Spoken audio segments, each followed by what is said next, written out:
Hello guys, welcome to my YouTube channel. তো আজ গাড়ির চাবি নিয়ে বেরিয়ে পড়লাম আজকে নতুন উদ্দেশ্যে, যেটা আছে এখানে সাইকেল আছে। সাইকেল নিয়ে ফাঁকা রাস্তায় চলে যাচ্ছি। কীরকম লাগছে? সকাল সকাল আবহাওয়াটা ঠিক ছিল, আর আজকে ছবিটাও ভালোই লাগছে। তো গাড়ি ফাঁকা রাস্তা, সাইকেল চালাতে মজা লাগছে। আর কীরকম লাগছে একটু কমেন্ট করো। তো চলে এলাম এখানে, তিলকটা কেটে দিল এখানেই মহারাজরা। তো তিলকটা ঠিক করলাম একটু, কিন্তু ভালো হয়নি সেরকম একটা। তো তিলক ঠিক করার পর ভক্তবৃন্দের সঙ্গে এখানে ছবি সেলফি এসব তুলে নিলাম। পাশেই বসে রয়েছে।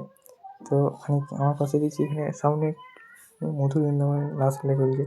এসব এখানে নৃত্য করছে। তো এখানে কৃষ্ণ রাধা এবং তার সখীদের মধ্যে নৃত্য হচ্ছে। তো আমার পাশে দুপাশে দুজন দেখছি টি-20 ম্যাচ দেখছে এখানে, ক্রিকেট। তো দুজনেও ভালোই দেখছে মনোযোগ সহকারে।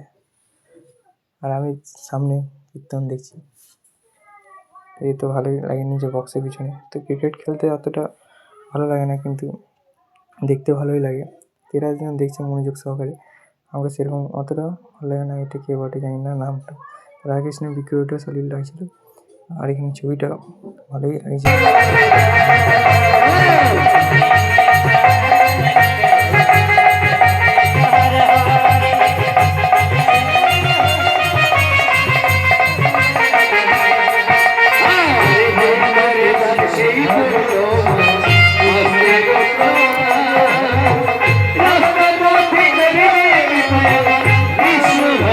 এটা ছিল মধুর বৃন্দাবনে কীর্তন বা নৃত্য, সেটাই এরা এখানে উঠে প্রদর্শন করছে দর্শকদের সামনে। সেখানে সেলফি তুলে নিলাম। আর আজ উপলক্ষে এতটাই পর্যন্ত। তো গুড বাই।